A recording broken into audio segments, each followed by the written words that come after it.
tudo bem? Eu estou aqui novamente e dessa vez nós vamos ler a história Os Antepassados de Jesus Cristo. E você vai encontrar essa história no livro de Mateus, capítulo 1, tá bom? Então vamos começar. Essa é a lista dos antepassados de Jesus Cristo, descendente de Davi, que era descendente de Abraão. Abraão foi pai de Isaque, Isaque foi pai de Jacó, Jacó foi pai de Judá e de seus irmãos, Judá foi pai de Pérez e de Zerá, e a mãe deles foi Tamar. Pérez gerou Esrom, que foi pai de Arão. Arão foi pai de Aminadab. Aminadab gerou Naasson, que foi pai de Salmão. Salmão foi pai de Boaz. E a mãe de Boaz foi Raabe.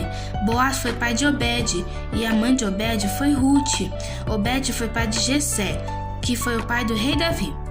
Davi e a mulher que tinha sido a esposa de Urias foram os pais de Salomão. Salomão foi pai de Roboão, que foi pai de Abiás, que foi pai de Asa. Asa foi pai de Josafá, que foi pai de Jorão, que foi pai de Uzias. Uzias foi pai de Jotão, que foi pai de Acás, que foi pai de Ezequias. Ezequias foi pai de Manassés, que foi pai de Jeconias. Não, que foi pai de Amon, perdão. Que foi pai de Josias. Josias foi pai de Jeconias e os seus irmãos. No tempo que os povos de Israel foram levados como prisioneiros para a Babilônia, depois que o povo foi levado para a Babilônia, Jeconias gerou Salatiel, foi pai de Salatiel, que foi pai de Zorobabel. Zorobabel foi pai de Abiúde. Abiúde foi pai de Eliaquim, que foi pai de Azor. Azor foi pai de Sadoc, que foi pai de Jaquim, que foi pai de Eliúde. Eliúde foi pai de Eleazar, que foi pai de Matã, que foi pai de Jacó. Jacó foi pai de José, marido de Maria, e ela foi a mãe de Jesus, chamado Messias. Assim houve 14 gerações, desde Abraão até Davi, e 14 desde Davi até os israelitas que foram levados para a Babilônia.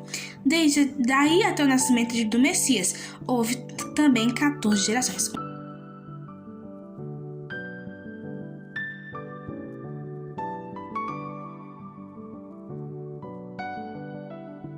Agora, o nascimento de Jesus Cristo. Vamos agora começar a partir do 18 e terminar no 24. Então agora vamos começar. O nascimento de Jesus Cristo ocorreu da seguinte maneira. Maria, a sua mãe, ia casar com José, mas antes do casamento, ela ficou grávida pelo Espírito Santo. José, com quem Maria ia casar, era um homem que sempre fazia o que era direito. Ele não queria difamar Maria e, por isso, resolveu desmanchar o contrato de casamento, sem ninguém saber. Enquanto José estava pensando nisso, um anjo do Senhor apareceu a ele um sonho e disse: José, descendente de Davi, não tenha medo de receber Maria como sua esposa, porque ela está grávida, pois ela está grávida pelo Espírito Santo.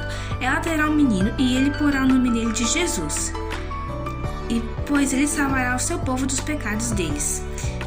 Tudo isso aconteceu para se cumprir o que o Senhor tinha dito por meio do profeta. A virgem ficará grávida e terá um filho, que receberá o nome de Emanuel, e Emanuel significa Deus conosco. Quando José acordou, fez o que o anjo havia mandado e casou com Maria, porém não teve relações com ela até que a criança nasceu, e José pôs o nome do menino de Jesus. Então, gente, essa história quer nos contar sobre a linhagem humana de Jesus. Mas por que linhagem humana? Porque Jesus sempre existiu. Na verdade, Maria e José foram escolhidos para cuidar de Jesus aqui na terra, mas Jesus sempre existiu. Mas por quê? Porque quando Jesus estava lá no céu, ele se esvaziou de toda a sua glória, de todo o seu poder e veio aqui na terra e como uma criança indefesa. Então ele precisava de pessoas para cuidar dele. Aí ele cresceu e nós vamos entender o que aconteceu com ele nas próximas histórias, tá bom? Um beijo e a gente se vê na próxima.